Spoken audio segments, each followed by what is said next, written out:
Voilà, coucou les deuxièmes. Je vous fais une petite vidéo pour expliquer l'escape game parce que par écrit c'est un petit peu compliqué. Alors, oui, c'est un petit peu brouillon, mais j'espère que vous allez pouvoir noter sur une feuille, vous notez sur une feuille au fur et à mesure que j'explique, hein, sinon. Bien, je rappelle, vous avez 5 personnes. Vous avez un responsable, un concepteur pour l'escape game. Il me faudra un rapporteur qui va expliquer le schéma. Le schéma, c'est en gros ce que j'ai fait en dessous, mais en brouillon. Vous le ferez un petit peu mieux que moi. Il y a un responsable centre de symétrie, il y a un responsable axe de symétrie. Ces deux-là doivent pouvoir faire des photos. Donc il faut celui-là doit avoir un GSM qui fonctionne.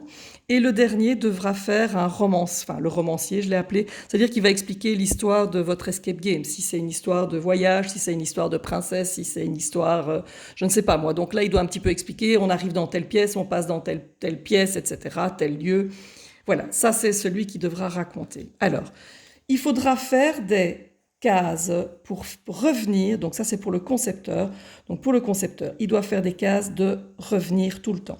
Vous avez donc plein de pages, nous arrivons à 10 pages au total. Ça, il peut déjà créer 10 pages. La première page est la page d'accueil avec un seul élément interactif.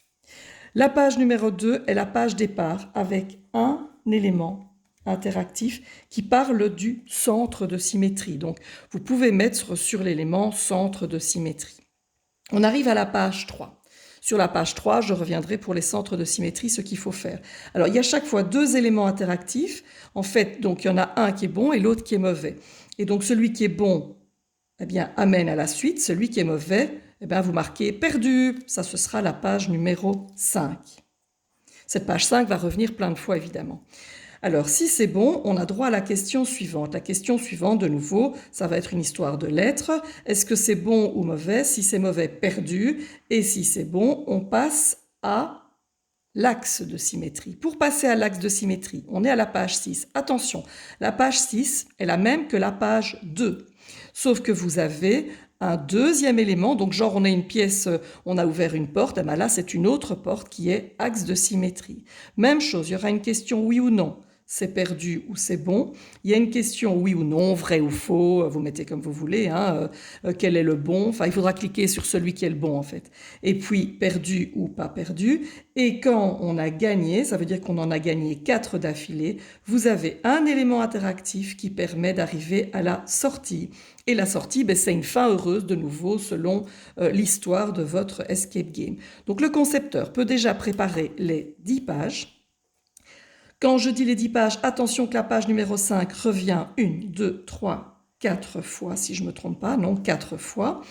Que la page numéro 2, elle revient 1, 2, 3 fois, oui, parce que la sortie, c'est aussi, par exemple, une pièce où il y avait une porte pour le centre, une porte pour l'axe et une porte qui est la sortie.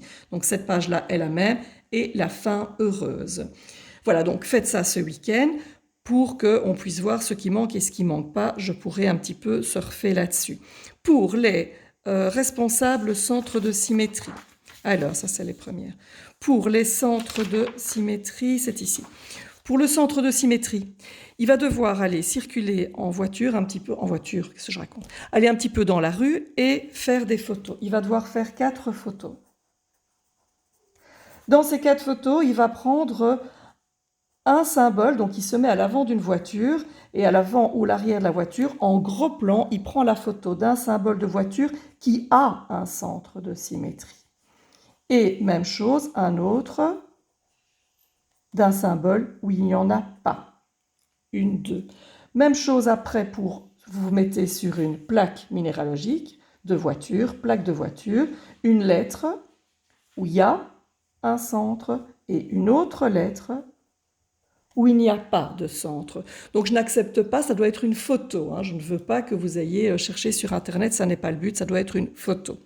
Donc là, vous avez aussi 2 jours pour faire ça. Et ces 4 photos, vous les envoyez au concepteur, qui n'aura pas eu le temps de les mettre avant lundi soir. Lui, il prépare ses pages. Même chose pour le responsable axe, il en a aussi 4. Même chose au niveau du symbole de voiture, un symbole avec, un symbole sans. Et par contre, pas de lettres, lui, il doit prendre une feuille d'un arbre, d'une plante, une feuille. Donc il faut bien que les nervures soient en axe, hein, donc il faut que ça soit bien fait. Une feuille, vous la mettez bien à plat, en gros plan, une feuille d'arbre ou de plante. Et même chose, une qui en a, qui a un axe, et une qui n'y en a pas.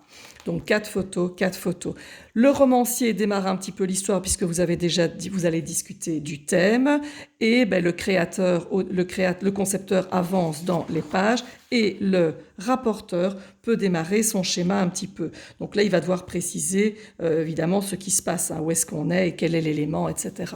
Donc il peut faire ça soit sur ordinateur, vous pouvez utiliser comme on faisait pour faire les cartes mentales, ou bien sur une grande feuille, ça m'est complètement égal tant que c'est clair. Voilà, j'espère que c'est clair, justement, et s'il y a une question, vous revenez vers moi.